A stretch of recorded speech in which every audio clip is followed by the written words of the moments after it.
What's going on, guys? It's your boy, Tom Talk Rubbish, and today I'm back with my AEW Revolution 2021 review.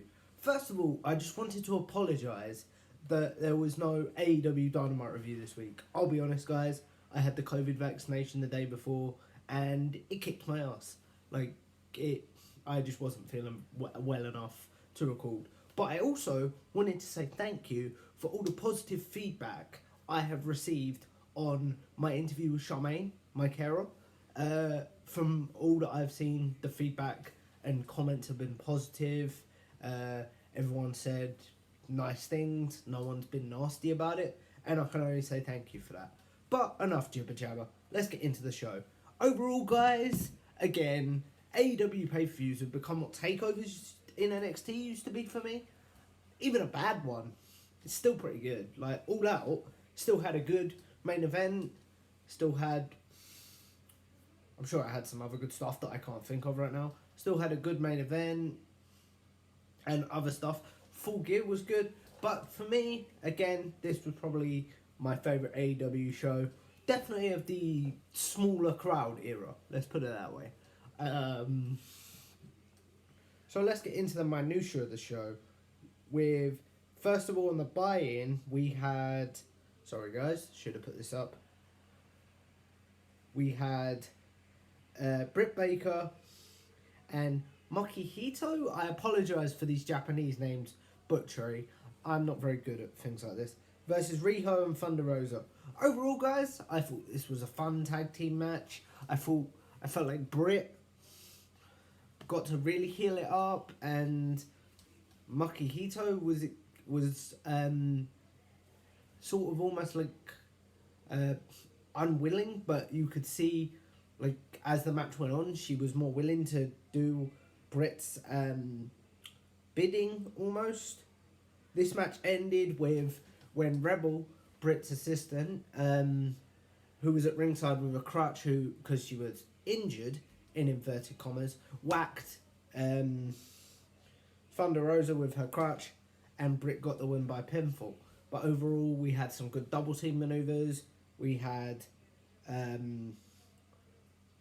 some good moments of character from Britt and Thunder Rosa. And then after the match, we had Nyla Rose come out to attack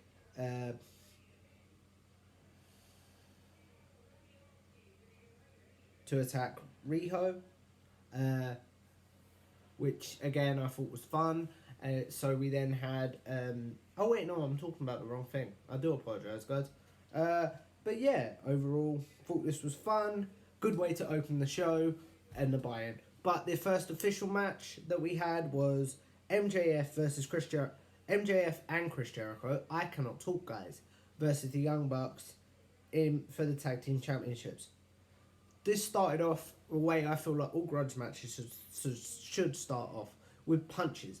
And the Young Bucks basically taking both MJF and Chris Jericho down with punches in the mounted position. We then had the double sharpshooter spot, which mirrored on Dynamite. MJF and Chris Jericho putting their submissions on the Young Bucks. We then saw the opposite of that, with MJF and Chris Jericho being put in submissions. I thought that was cool.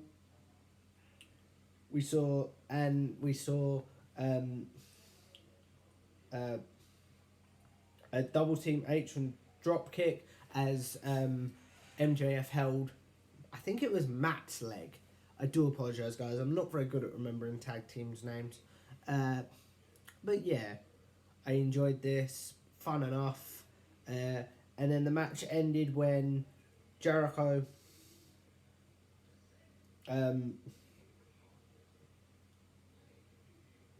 what's it called? Jericho went for the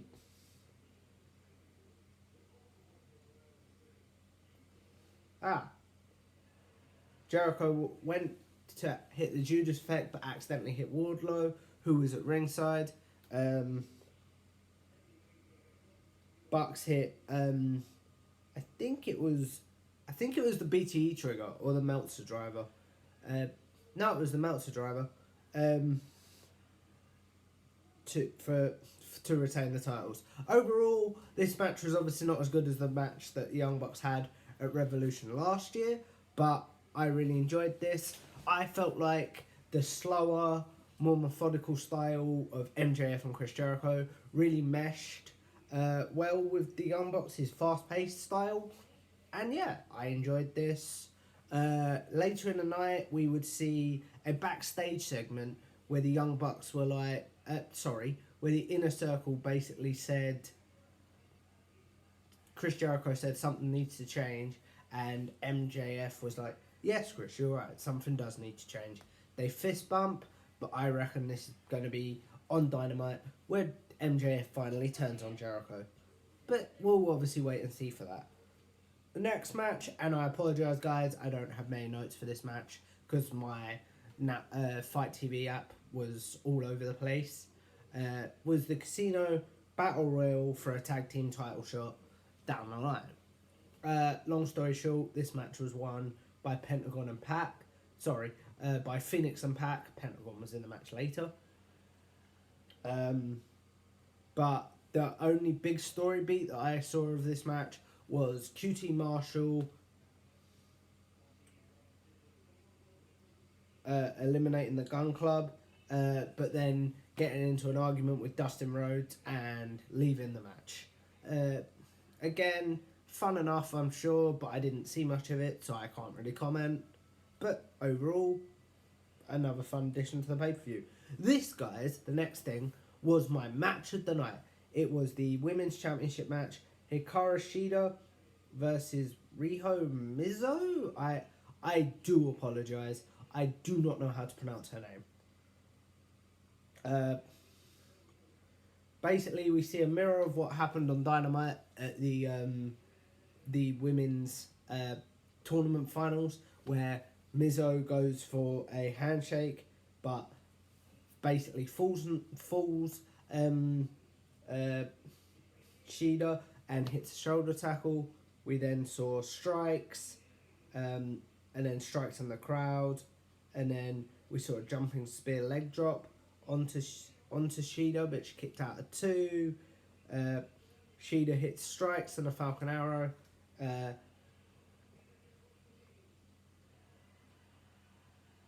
And then finally a very stiff looking knee, which is to win the match. And this is where Nyla comes out and attacks Mizzou. I do apologise, I can't pronounce her name.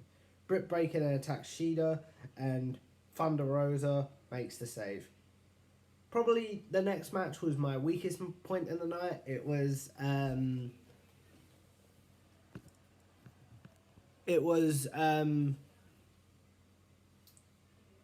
Orange Cassidy and Chuck Taylor versus Miro and Kip Sabian. Again, but one thing I do like about this match, we saw a backstage interview to start it off, and we would see Orange and Chuck being interviewed, but then they were then attacked by Miro and Kip, and as they were being dragged out to the ring, as Chuck was being dragged out to the ring, we saw here Miro being like, you could have stopped this, everything that's happening now is your fault. And we then saw eventually, after some double teaming and some Kip and Miro beating up Chuck, we would then see Orange Cassidy come out and hit Orange Punch on Miro, Orange Punch on Kip, and we would then see, eventually towards the end of the match, Penelope Ford, Kip Sabian's wife, would get on the apron and she would be knocked off by Miro due to an accident. But Kip was checking on him, he'd be like, Miro was like, get in the ring. And he does, and eventually Miro locks in the game over on Chuck to win the match. Again, fun enough, but probably my weakest point of the night, as I wasn't excited for this match at all. But, again, still fun. We then had, which again, other than the women's match, probably my highest point of the night, we had the money match between Hangman Page and Matt Hardy. This match started with a lock-up and a back suplex by Hangman, and then it centered around Hardy attacking Hangman's arm so he couldn't hit the buckshot lariat. We saw a spot where his fingers were hit on the ring post and trapped in the ring post, and then later trapped in the stairs, which are on the stage, and kicked, which I enjoyed.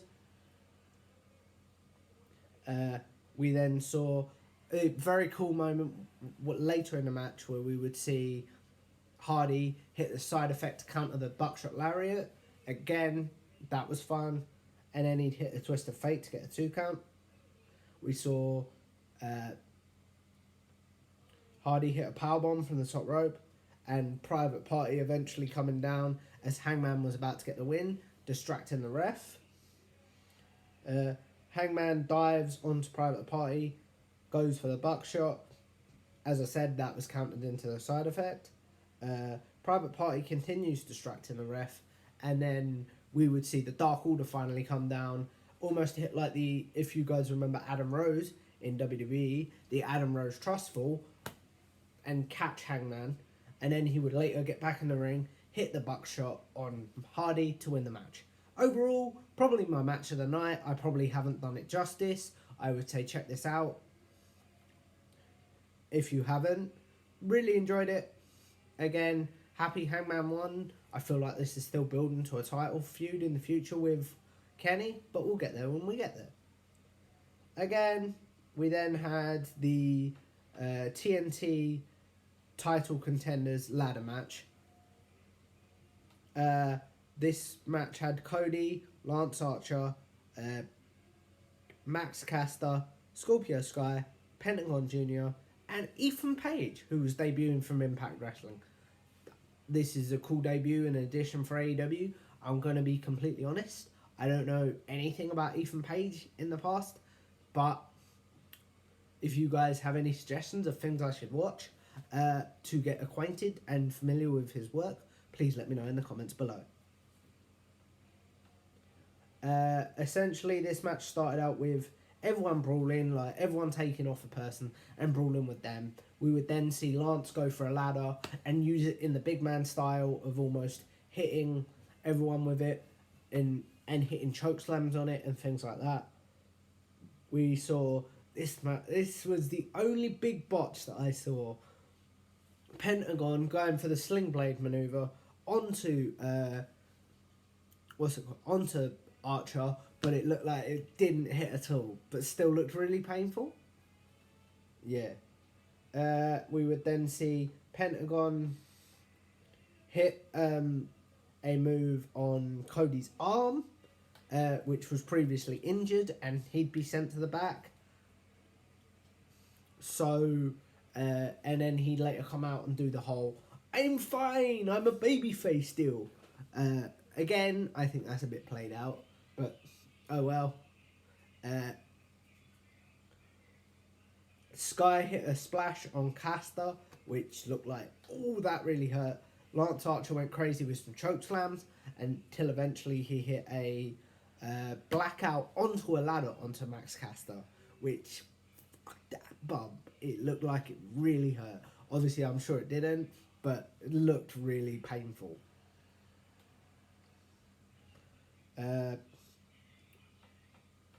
then to end the match, Pentagon hit Cody with a chair on his arm. And then Scorpio Sky would eventually get up and grab the whole brass ring, which was the prize for winning. And he now has a match against Darby Allin on Dynamite. So again, fun enough, really enjoyed. Finally, speaking of Darby Allin, oh sorry, I skipped over something. AEW signed blooming Christian, didn't they? Again, after seeing him in the Rumble and the good shape he's in, as long as he can go, I feel like we'll get some good matches out of him. But also, it's a veteran in the locker room for people to look up to and be mentored by. So it can only be good for the company. And then next we had, in our semi-main event, we had the cinematic street fight. Darby Allin and Sting versus Ricky Starks and Brian Cage. Really enjoyed the whole atmosphere and music of this match. Like, a lot of it was in black and white to start off with, which I thought was quite cool. And you saw Cage and Starks head into this warehouse, and Darby just finding Sting's truck and hanging on the back of it. And I enjoyed it. That bit, we then saw brawling throughout the warehouse. Pardon me. We then saw Brian Cage throwing people into walls, hoodlums, as they're called, that surrounded the ring, and bits like that. We would then see Brian Cage throw Darby into the door, which, again, looked really cool to me. We then saw a moment where Brian Cage walked up the stairs holding Darby in the suplex position, which, again, looked really, really cool. We then saw Starks and Sting brawling in the ring and bits like that. Brian Cage was eventually put through a table. We then would see a coffin drop from the top of the wall, which wasn't the biggest coffin drop we saw all night, but we'll get to that in a second. Hook, Taz's son, and Powerhouse Hobbs then show up and beat up on Darby Allin. And we would then see a moment where, as Sting and I think it was Brian Cage were fighting, Darby just chucks the bat down to him. He breaks it over Brian Cage's back, so he's like, oh, this is broken now. And the shovel that Brian Cage previously used, he then uses on him, which was funny, but unintentionally. I don't know if that makes sense.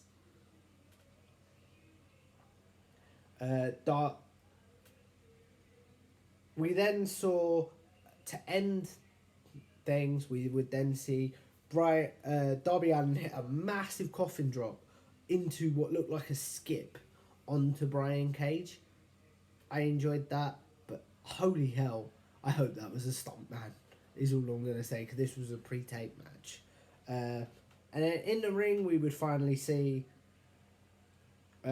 Sting and Ricky Starks brawling. Sting a splash, all the greatest hits basically. Scorpion Deathlock, pinfall for the win. Overall, really enjoyed this cinematic match. Probably one of my favourites, the more I think about it. But yeah, overall, fun. But now, guys, we get to probably the controversy of the night, and probably, if I'm being honest, my weakest point of the night. I don't enjoy hardcore death matches, so this match wasn't for me. Obviously, I'm talking about the exploding barbed wire death match between Kenny Omega and Jon Moxley for the AEW Championship. Starts out with them brawling in the ring, and obviously trying not to go near the ropes because they're rigged to blow up. In the ring, eventually powder is thrown into Moxley's eyes as they brawl around the ringside. Moxley's bleeding after being put through a barbed wire table. Kenny is thrown into the exploding twice, and you just see bang, bang, which were the bigger explosions of the night, believe it or not. We then would see Kenny counter the paradigm shift into the exploding ropes, so another explosion. Mox attacked him with the barbed wire. The Good Brothers then came down. They got attacked with the barbed wire, which blew up in Moxley's face.